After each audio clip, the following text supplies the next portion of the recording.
Okay friends, just open your settings application, then tap on connections.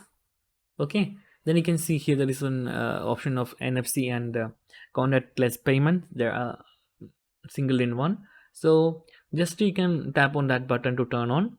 Okay, or you can tap on that text to check more details. If you turn on this one and also add the data, your credit card or any other details to your wallet application like Samsung wallet or Google wallet, and you can simply tap by using those wireless transactions. So you can also easily change here the default wallet app from here, Samsung wallet or Google wallet or any other applications you have installed. So that's guys a very simple tutorial. If you need any kind of Android or iPhone tutorial, just comment below. I will post my replies as video so you can easily watch and understand it. And if you enjoy this video, please like, comment, share and subscribe our channel for getting more videos like this. Thank you so much for watching. Have a nice day. Bye bye.